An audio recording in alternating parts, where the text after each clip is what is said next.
Hey everybody, this is Greg with the Dice Must Flow, and today we're back taking a look at another unit from All Quiet on the Martian Front, and this is Patton's Mark IV. Now last time we looked at the Red Martian, which was sort of a special character, and Patton's Mark IV is sort of the U.S. Army's response. It is their special character. So I'm going to just open this sucker up, and you can see this is a resin model kit.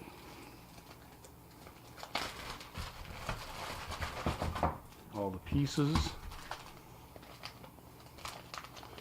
So we've got some guns. So here's our model.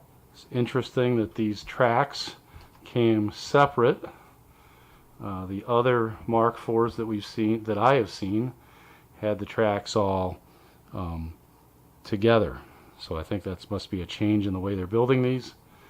We got the turret, the side sponsons, and this guy's got a 7-inch gun, so that's what these guys are going to be, and some side pieces. So this is the 7-inch gun piece.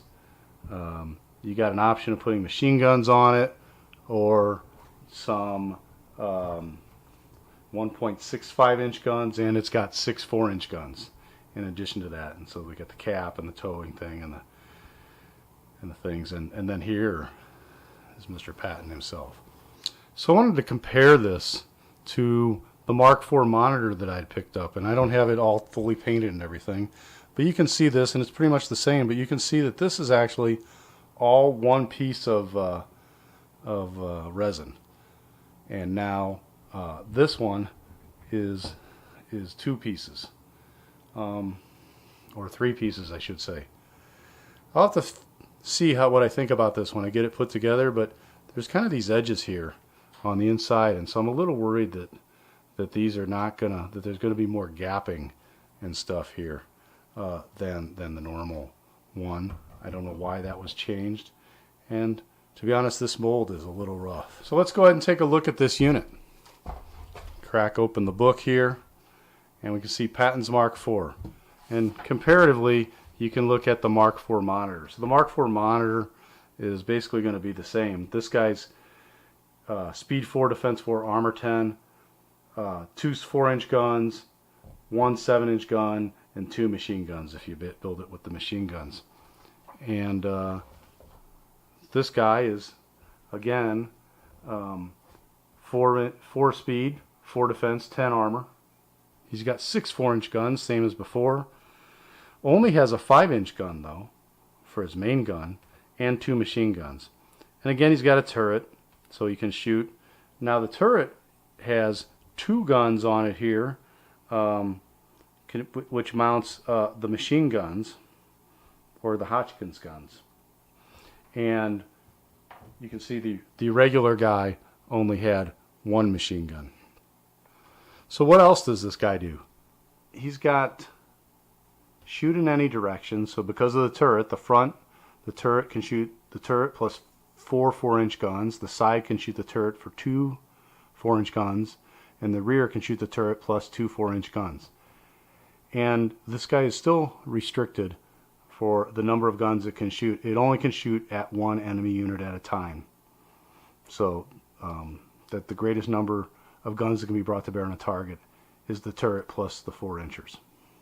The turret has, like it said, the main gun and then the two extra guns or machine guns. And the special rule for this guy is that the main gun can fire or the 2 machine guns. So basically it can bring 2 machine guns and the 4 4-inch guns to bear, or it can bring the main gun and the 4 4-inch guns to bear. So that's going to be your choice when you're shooting it, because it is restricted to 1 unit. The crew of this is well trained, and they can choose to use one of the following abilities in a turn. They can use either rapid fire, a well-aimed shot, or a rapid advance. The rapid fire, the Mark IV's 4-inch guns can all shoot twice in a turn. Rapid fire 2. That's pretty good, huh? However, these shots receive a penalty of -1 to hit. The well-aimed shot, Patton has personally sighted the main 5-inch gun and receives a +2 to the hit roll. When using this rule, no other guns on the tank can shoot that turn. and then the other choice is a rapid advance, and Patton can push his crew to their limits to reach the battle zone. They can move at double speed during the first move phase, but a die roll must be made to see if the tank holds together. A roll 1, 2, or 3 means the tank is thrown a rod and is immobilized for the rest of the game. And if rapid advance is used, it may not move at all in the second move phase. Okay, so you got a choice of one of these three things. Rapid advance, why would you ever use that? It's just stupid. You're going to roll 50% of the time, you're going to throw a rod and immobilize yourself just to double move one time. Nah, not going to happen.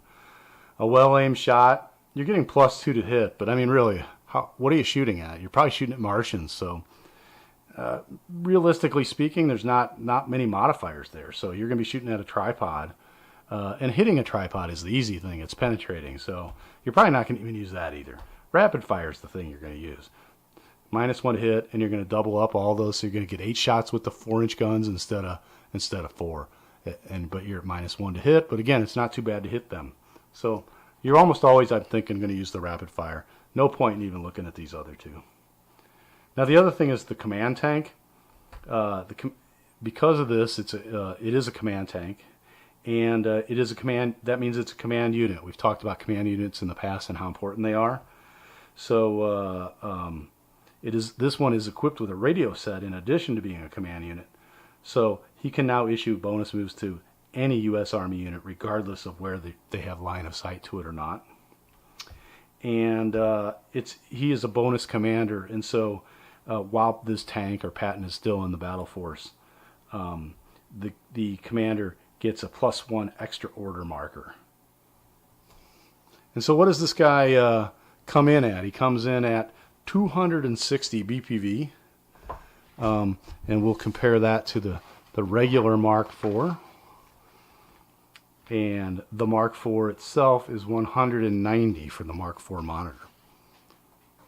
So for that extra 70 BPV, you're basically getting the command unit capability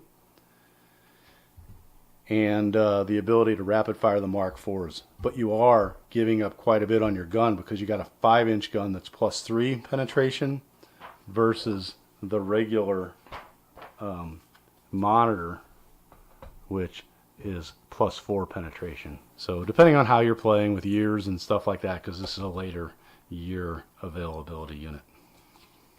And this one has to fire from the halt and to get that 7-inch gun off. So that's basically what I wanted to talk about with today, showing you the Mark IV. And it's a pretty cool unit. I think that it's not going to have as much impact on the battle as the Red Martian might, because the Red Martian can definitely do a whole lot more. But I think this might be one you want to try and take a look at playing. And with the 2 extra machine guns up there, and then rapid fire on your 4-inch guns, I think this thing can really get a lot of shots off. And that's really what's important when you're fighting the tripods. The more shots you get, the more ability to rip the armor off and penetrate. That's what the bonuses are all about. That's how you get them. If you have, in this case, 8 shots plus 3 shots from the machine guns, each machine gun, that would be 6 plus 8. You could have 14 shots. And remember, if you penetrate, every one beyond the first one that penetrates gets a +1 on the tripod death chart. And so that's quite a impressive salvo. Now, I would say again, like I've suggested in the past, that the Mark IV tanks, you give them 2 hit points or hull points or whatever you want to call them. The first hit maybe doesn't auto kill them. Maybe roll essentially on a tripod chart, so a 10 on them would go ahead and destroy it on the first hit, but then the second hit destroys them, because these guys are just too many points and too fragile like they are. So I think that that's basically what I would suggest. And so that's it for now. So thanks for taking a look at the Patton Mark IV from All Quiet on the Martian Front, and we'll see you next time. Thanks.